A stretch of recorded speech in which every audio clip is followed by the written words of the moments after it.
Hello everyone, कैसे हैं आप सब लोग। और मैं तो बहुत बहुत बहुत बढ़िया हूँ। बारिश होने की वजह से मौसम थोड़ा सही हो गया है, गर्मी से थोड़ी सी राहत मिली है सबको। मगर दिल्ली तो डूब गई है, जैसा कि आप सबको पता है। दिल्ली की दिक्कत है, पहले गर्मी ज़्यादा हो जाती है, फिर उन लोगों के लिए बरसात ज़्यादा हो सकती है। एनीवे, आज की जो मेरी जर्नी है वो ट्रेन से होने वाली है और वो भी लगभग 15-20 घंटे की। तो मैंने सोचा इससे रिलेटेड एक वीडियो बना दूँ, क्योंकि खुद हमें पता नहीं होता है। मैं खुद इस पे बहुत ज़्यादा सर्च करती हूँ कि अगर मान लो मेरी टिकट वेटिंग में है तो उसके कंफर्म होने के कितने % चांस हैं, और हमें कौन सी सीट बुक करनी चाहिए, या first AC, second AC, third AC या जनरल का क्या हिसाब रहता है। उन सब की मैं आपको इसमें इंफॉर्मेशन दूंगी। और जो आपकी जो टिकट बुक करने की है वो बेस्ट साइट कौन सी है, रेलवे की साइट से करना चाहिए या GoIbibo से या किसी और से करना चाहिए, इससे रिलेटेड सारी जानकारी आपको इस वीडियो में मिलने वाली है। तो वीडियो को स्किप किए बगैर लास्ट तक देखें। हमने होटल से 11 बजे चेकआउट कर लिया था, जबकि हमारी ट्रेन 2:30 बजे की थी। देन वी डिसाइड की चलो अब चेकआउट करके रेलवे स्टेशन की तरफ चलते हैं। वहीं पे जो वेटिंग रूम है वहाँ पे वेट कर लेंगे।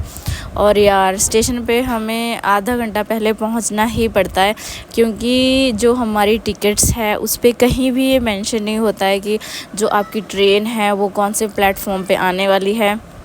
और जैसा कि आप लोगों को पता है कि हम लोग ज़्यादा ट्रेन से सफ़र नहीं करते हैं, तो फिर प्लेटफॉर्म ढूंढने में भी टाइम लग जाता है। तो फिर हम लोग स्टेशन पहुंच गए थे। ऐसा कोई इशू नहीं है, जो एसी वाले वेटिंग रूम हैं वो नीट एंड क्लीन होते हैं, बट इसके लिए आपके पास टिकट होनी चाहिए फर्स्ट एसी, सेकंड एसी या थर्ड एसी की, क्योंकि जो बाहर रजिस्टर में एंट्री होती है उसमें आपका PNR नंबर लिखा जाता है। और फाइनली हमारी ट्रेन आ गई है, हम लोग फटाफट ट्रेन में चढ़ गए हैं। एक चीज़ मुझे आज तक समझ नहीं आई कि जो ट्रेन है, ट्रेन के रुकने का टाइम इतना ज़्यादा कम क्यों होता है। मीन्स यार 10-20 मिनट तक तो ट्रेन प्लेटफॉर्म पर रुकनी चाहिए ना, बट यूजुअली 5 मिनट 7 मिनट ऐसा होता है। जबकि हमारी ट्रेन तो डिले हो गई थी लगभग 30 मिनट, तो फिर हमें वेट करना पड़ गया। जो हमारी टिकट है वो थर्ड एसी की है। थर्ड एसी मीन्स जो एक साइड है वो 3 सीट्स लगी रहेगी, जिसमें जो बीच वाली है वो हैंगिंग होती है। दिन में उसको ऊपर कर देते हैं और रात को जब उसको सोना होता है तो नीचे कर देते हैं। एक्चुअली आते वक्त हमारे साथ ऐसा हो गया कि आते वक्त हमारी एक ही टिकट कंफर्म हुई और एक नहीं हो पाई, क्योंकि पहले मेरे जाने का प्लान नहीं था, इनका अकेले का जाने का प्लान था इनके दोस्तों के साथ, बट बाद में फिर मेरा भी बन गया।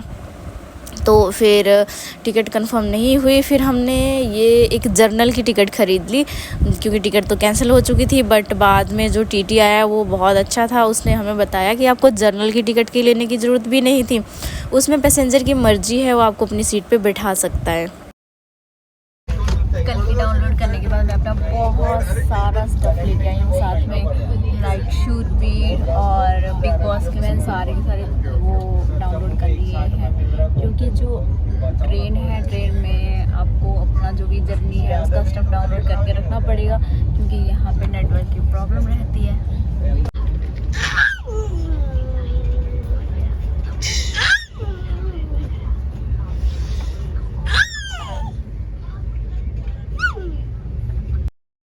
और ये है जो ट्रेन है, ट्रेन का वॉशरूम मुझे पता नहीं क्यों यहाँ का बिल्कुल भी अच्छा नहीं लगा, नीट एंड क्लीन भी नहीं है। और जो ट्रेन है वो पूरे टाइम चलती रहती है, तो इसमें आप अच्छे से फ्रेश वगैरह नहीं हो सकते। तो फिर वॉशरूम को तो भाई मैं 10 में से 0% रेटिंग दूँगी। ट्रेन में हम लोगों ने चाय की चुस्कियाँ ली, क्योंकि जो यही एक सोर्स होता है ट्रेन में अपने आप को तंदुरुस्त रखने का। ट्रेन से जो बाहर का व्यू दिखता है वो मुझे बहुत पसंद है, बहुत ज़्यादा पसंद है। वो मैं काफ़ी टाइम देखती रहती हूँ, निहारती रहती हूँ। हमारी जर्नी है लगभग 18 घंटे की, तो इट्स टाइम टू स्लीप। और हमने रात का डिनर कर लिया है। डिनर ट्रेन का मैं सजेस्ट नहीं करूँगी आप लोगों को कि करें, क्योंकि सो ही रहता है। और अपना टाइम तो बिग बॉस देख के निकल रहे हैं, लेट्स सी आगे का कैसा निकल रहा है। ये मेरी सीट है, मीन्स अपर केस है, सबसे ऊपर वाली सीट है, जो बिल्कुल भी रिकमेंडेबल नहीं है। कहाँ पहुँची आप? आगरा। आगरा पहुँच के आगरे का पेठा खा रहे? देखने से तो सोनीपत जैसा, दिल्ली जैसा लग रहा है। दिल्ली के पास ही आगरा। बहुत दूर है आगरा।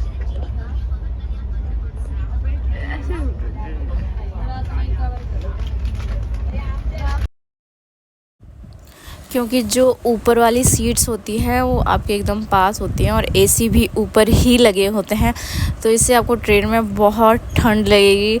और जो ट्रेन के कंबल हैं वो पता नहीं क्यों मुझे चुभने से वाले लगते हैं, तो फिर मैं आपको सजेस्ट करूँगी कि आप जो है अपना पतला सा ब्लैंकेट या कोई चादर शॉल वगैरह ज़रूर अपने साथ डाल लें, क्योंकि ट्रेन में भाई बहुत ज़्यादा ठंड होने वाली है।